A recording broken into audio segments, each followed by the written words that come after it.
Good afternoon. My name is Shahab Asgharzadeh. I'm one of the co-founders of Simurx and tenured faculty at USC and a pediatric oncologist at CHLA. I'll be introducing you to Simurx, a preclinical biotech company focused on developing novel methods to improve CAR T-cell therapies in solid tumors.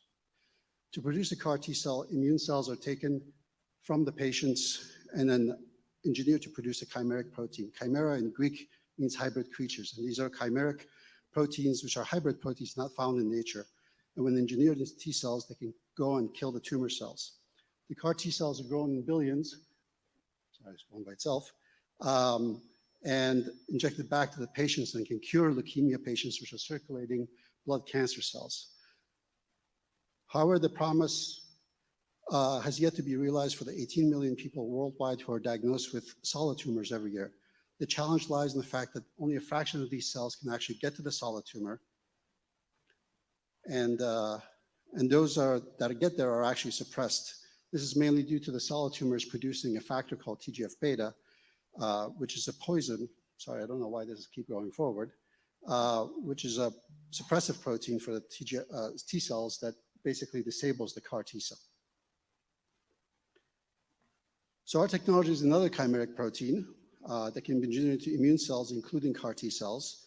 Our chimeric TGF-beta signaling receptor, or CTSR, allows immune cells to thrive in TGF-beta rich environment and enhance tumor cell killing. So basically, this is a cartoon I'm going to go over for you guys. Those are the T cells, and we have the CAR T cells, which are modified T cells that can recognize a liquid tumor. And then we also have the TGF-beta, which is a poisonous apple.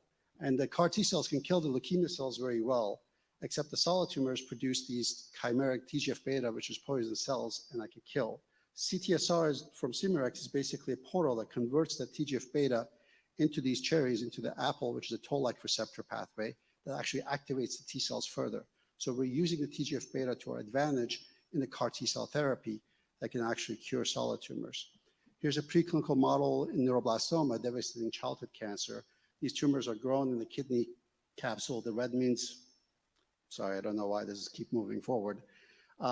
In the mice, the T cells themselves alone don't cure the animals, and by 5 weeks, all the mice are dead. The CAR T cells themselves don't cure the animals by 7 weeks, and the CTSR CARs actually cure 7 out of the 8 mice with these solid tumors implanted. We have experts in both immunology as well as CAR T cell therapy. Babak Morimi came actually from UPenn, worked with Steve Grupp, who actually was a birthplace of CAR T cells. The company's formed in 2018. We filed our patent in collaboration with CHLA and actively generating IND-enabling data for phase 1 clinical trial planned with our partners, both at USC and Baylor. We're really looking to expand our business team, obtain a SBR grant, and plan for Series A fundraising likely next year. Thank you for your attention. Happy to answer any questions. I'm sorry for the technical difficulties. No, please. Can you go back to your timeline? I'm sorry, go back where? Back to the timeline? Sure.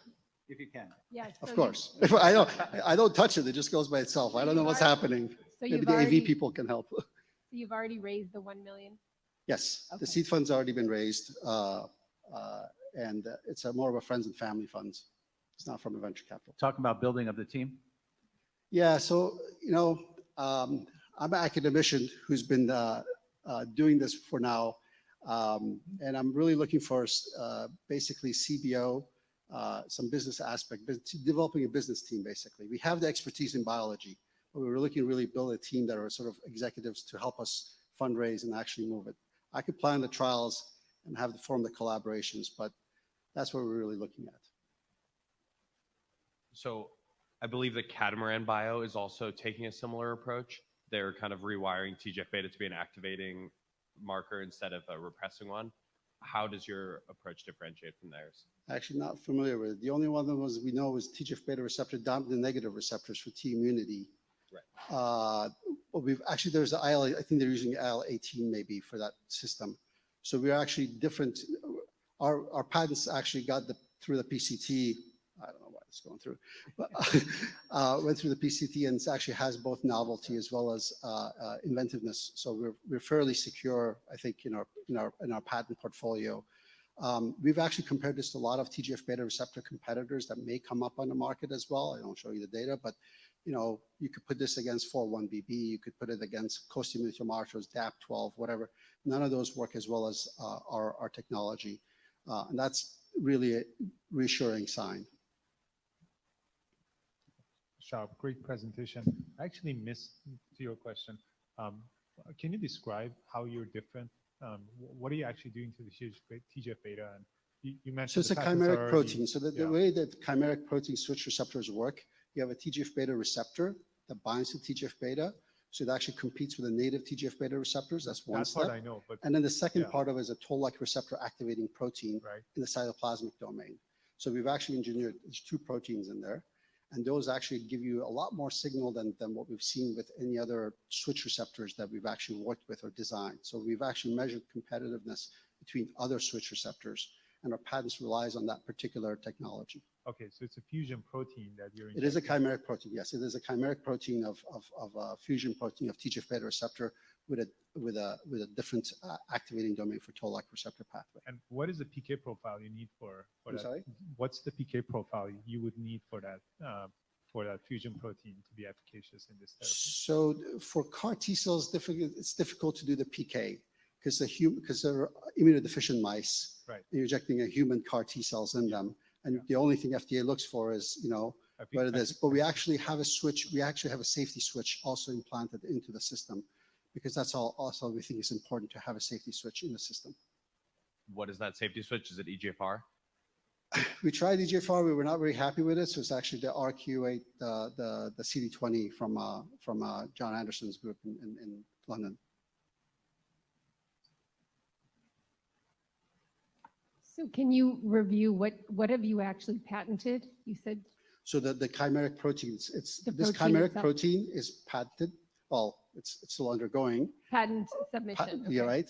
And this is a module. So you could go in with any CAR T cell, or not even CAR T cells. We're actually doing collaborations with NKTs as well, or iPSC CARs. So it's a module that can go any other cellular therapy that already exists, but we're also building our own CAR T cell with this particular technology. And you own that, or is it partially? I missed if you were part of a university that owns it and you're licensing it. This is a joint ownership, but we're getting exclusivity back from that joint ownership. And remind me of what's, I know it's a little possessed. Remind me of the ask. So the ask is really, as I said, we're doing business development right now and building our team, but we want to showcase our technology because we're going to probably head towards a Series A funding soon. And what's the timeline on the Series A? Probably by next year. I say Q1, Q2 of 2023. Do you have a sense of how big of a Series A? We're actually going to be probably in the 15 million to 20 million range, mainly because some of the early work that we're going to do with CAR T cells is going to be academic collaborations. Yeah. So we figured out some of the funding mechanisms for that, and we're going to apply for SBIR for that. But actually, to do a company's own CAR T cell trial, that will be a lot more expensive than, let's say, the 2 to 3 million that's required in academic trials. I think they finally figured out what was wrong. Keep seeing the Pac-Man over again. Anyway, I thought about it yesterday, and I made the diagram. Hopefully that will convey what we actually do. I think you have a question in the back. Sure.